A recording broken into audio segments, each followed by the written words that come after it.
Media ಅವ್ರಿಗೆ ಒಂದು small request. So you have full freedom to criticise us. ನಮ್ಮ ಕೆಲಸ ಸರಿಯಾಗಿ ಮಾಡಿಲ್ಲ ಅಂದರೆ 100% ಯು ಹ್ಯಾವ್ ಟು ರೈಟ್. ನೀವು ಸರಿಯಾಗಿ ಮಾಡ್ತಾ ಇಲ್ಲ, ಪೊಲೀಸ್ ಇಲಾಖೆ ಏನು ಮಾಡ್ತಾ ಇದ್ದಾರೆ ಅಂದರೆ ಪ್ರಶ್ನೆ ಮಾಡಿ, ನಮ್ಮನ್ನು ಪ್ರಶ್ನೆ ಮಾಡಿ.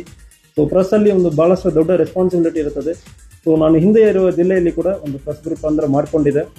ಸೊ ಕ್ರಿಟಿಸೈಸ್ ಮಾಡ್ತಾ ಇದ್ದಾರೆ, ಇಲ್ಲಿ ಕೆಲಸ ಆಗ್ತಾ ಇಲ್ಲ ಅಂದರೆ ಹೇಳ್ತಾ ಇದ್ದಾರೆ. ಆ criticism improve the policing. So ಯಾವಾಗ ಒಳ್ಳೆಯ ಕೆಲಸ ಆಗ್ತದೋ ಆ ರೀತಿಯಲ್ಲಿ ಅವಾಗಲೂ ಚೆನ್ನಾಗಿ ಬರೀತಾ ಇದ್ದರು. So will B giving all the information flow ನಮ್ಮ DPOಲಿಂದ ನಿಮಗೆ ಬರ್ತದೆ. ನೀವು ಯಾವುದೇ ಪೊಲೀಸ್ ಸ್ಟೇಷನ್ಗೆ ಮಾತಾಡಬೇಕು, ಕರೀಬೇಕಂದ್ರೆ ಯಾವುದೂ ಸಮಸ್ಯೆ ಇರಲ್ಲ. ಎನಿ ಇನ್ಫಾರ್ಮೇಷನ್ ನಮ್ಮ ಆಫೀಸ್ಲಿಂದ ನಾವೇ ನಿಮಗೆ ಕೊಡ್ತೀವಿ. ಪ್ರೆಸ್ ಗ್ರೂಪ್ಲಿಂದ ಅಫಿಷಿಯಲಿ ಪ್ರೆಸ್ ರಿಲೀಸ್ ಮಾಡ್ತಾ ಇದ್ವಿ. ಈಗಲೂ if you want to know about it, media group ಇನ್ನೂ ಇದೆ.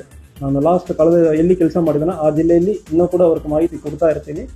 ಸೊ ಮಾಹಿತಿಗೆ ತಪ್ಪು ಮಾಹಿತಿ ಹೋಗೋದಕ್ಕಿಂತ ಅಫಿಷಿಯಲಿ ಎನಿ ಇನ್ಫಾರ್ಮೇಷನ್ ಅಫಿಷಿಯಲಿ ನಮಗೆ ಬರ್ತದೆ. So will be communicating all the information. ಯಾವುದೇ ಸಮಸ್ಯೆ ಇರುತ್ತೆ ಅಂದರೆ ನಮಗೆ ಮಾತಾಡಬಹುದು.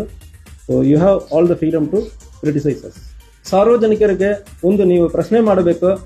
ಯಾರು ತಪ್ಪು ಮಾಡ್ತಾರಂದ್ರೂ ನಿಮಗೂ ಒಂದು ಅನ್ಯಾಯ ಮಾಡುವ ಸಂದರ್ಭದಲ್ಲಿ ನೀವು ಖಂಡಿತವಾಗಿ ಪೊಲೀಸ್ ಸ್ಟೇಷನ್ಗೆ ಬರಬೇಕು. ಒಂದು ವೇಳೆ ಪೊಲೀಸ್ ಸ್ಟೇಷನಲ್ಲಿ ಕೆಲಸ ಆಗಿಲ್ಲ ಅಂದರೆ ದಯವಿಟ್ಟು ನಮ್ಮ ಕಡೆ ಬರಬಾರ್ದು. ನಾವು 100% ಕ್ರಮ ಕೈಗೊಳ್ತೀವಿ.